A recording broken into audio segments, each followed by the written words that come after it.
अरे भाग्यवान, मेरे जूते कहाँ रखे हैं? मुझे बाहर जाने में देर हो रही है। तभी मालती कमरे में आती है। ये रहे आपकी जूते। मैं इन्हें साफ करने के लिए ले गई थी। अरे वाह, तुम कितनी समझदार हो।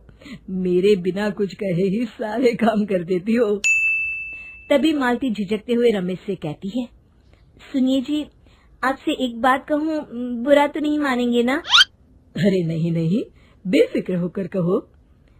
शादी से पहले मैं अपने मायके में नौकरी करती थी। मैं चाहती हूँ कि अब मैं फिर से नौकरी करना शुरू कर दूं। वैसे भी सारा दिन घर में बोर हो जाती हूँ।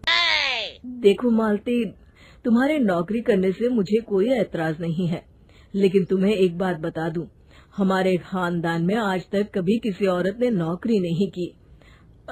फिर भी एक बार तुम माँ से पूछ कर देखो, अगर वो तुम्हें नौकरी करने की इजाजत दे देती है तो अच्छी बात है। रमेश वहाँ से चला जाता है। फिर उसी शाम मालती अपनी सास के पैर दबा रही होती है। तभी उसकी सास मालती से कहती है, अरे क्या बात है बहू, आज तो ठीक तरह से मेरे पैर नहीं दबा रही। किसी ख्याल में खोई पड़ी है क्या? मैं भी तो जानूं आखिर बात क्या है। दरअसल वो माँ जी। अरे हाँ हाँ बोलो, इतना सोच क्यों रही हो? माँ जी, अगर आप बुरा न माने तो मैं नौकरी करना चाहती हूँ। घर के काम करने के बाद मेरे पास काफी वक्त बच जाता है। मालती की ये बात सुनकर उसकी सास गुस्से में कहती है, अरे बहू, तेरी तबीयत तो ठीक है ना? आज ये कैसी बहकी बातें कर रही है? भला हमारे खानदान में आज तक कभी किसी औरत ने नौकरी की है जो तू नौकरी करने की बात कर रही है, हैं? अरे बहू, तू क्या रिश्तेदारी में हमारी नाक कटाना चाहती है? जितना जल्दी हो सके अपने दिमाग से नौकरी का भूत उतार दे। और अब जा, जल्दी से रसोई में जा, खाना बनाने का वक्त हो रहा है। मालती मन मार कर खाना पकाने के लिए रसोई घर में चली जाती है। अगले दिन, नमस्ते माँ जी, कैसी हैं आप? अरे आओ आओ दिवाकर बेटा, बैठो, मैं तुम्हारे लिए चाय मंगाती हूँ। बहू, जरा एक कप चाय तो लेती आना। फिर दिवाकर एक फाइल खोलकर मालती की सास के सामने रख देता है। ये देखिए माँ जी, ये है पिछले महीने का हिसाब और ये रहे मुनाफे के रुपए। एक बार हिसाब देख लीजिए और इन कागजों पर अपने दस्तखत कर दीजिए। अरे दिवाकर बेटा, मैंने भला आज तक कभी तेरा हिसाब देखा है जो अब देखूंगी? ला बता, कहाँ दस्तखत करूं?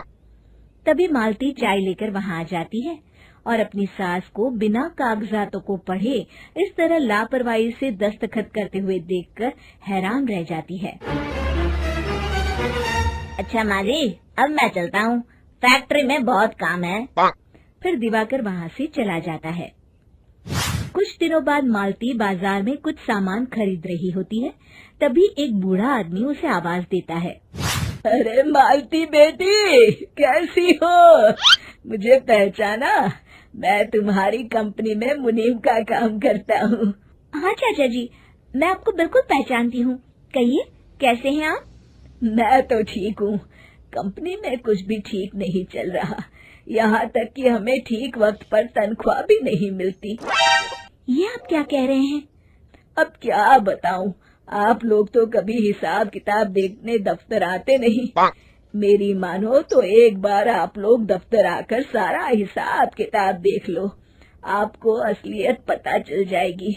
अच्छा बेटी, अब मैं चलता हूँ, देर हो रही है। फिर वो बूढ़ा वहाँ से चला जाता है। वहीं दूसरी तरफ मालती घर पहुंचकर अपनी सास को सारी बात बताती है। तभी वहाँ रमेश भी आ जाता है, लेकिन मालती की सास मालती की किसी भी बात पर विश्वास नहीं करती। तभी रमेश कहता है, अरे माँ, बिना आग के कभी धुआं नहीं उठता। जब मालती इतना कह रही है तो हमें एक बार दफ्तर चलकर देख लेना चाहिए। वैसे भी हम लोग काफी दिन से अपने दफ्तर नहीं गए हैं। इस तरह किसी एक आदमी के भरोसे काम छोड़ना मुझे भी ठीक नहीं लगता। अगले दिन वे सभी अपने दफ्तर पहुंचते हैं और सीधे दिवाकर के कैबिन में जाते हैं। अचानक सबको एक साथ देखकर दिवाकर चौंक जाता है। अरे माँ जी, आप सब लोग अचानक यहाँ कैसे आ गए? अगर कुछ काम था तो मुझे एक फोन कर दिया होता, मैं आपके घर आ जाता।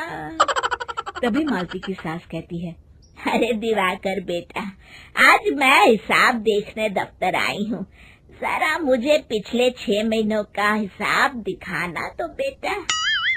दिवाकर घबराते हुए हिसाब की फाइल मालती की सास को देता है। मालती की सास फाइल लेकर मालती को देती है और कहती है, ले बहू, देख ले हिसाब।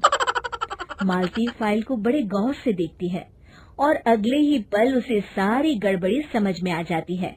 वो अपनी सास से कहती है, माँ जी, मुनीम चाचा बिल्कुल सही कह रहे थे।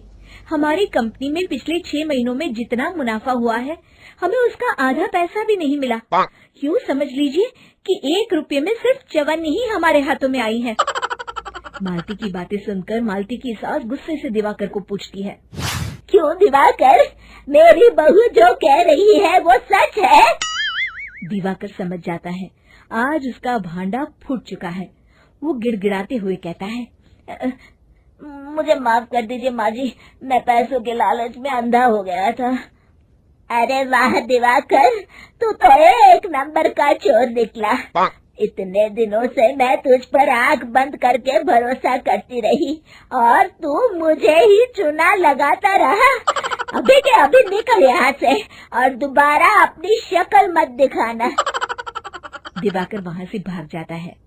मालती की सास मालती को शाबाशी देते हुए कहती है, बहू, आज मैं समझ गई कि पढ़ाई लिखाई हमारी जिंदगी में कितनी जरूरी है। मैं बहुत किस्मत वाली हूँ जो मुझे तुझ जैसी बहू मिली है। शिक्षा, पढ़ाई लिखाई का इस्तेमाल सही जगह करके हम दुनिया में बहुत कुछ बदल सकते हैं।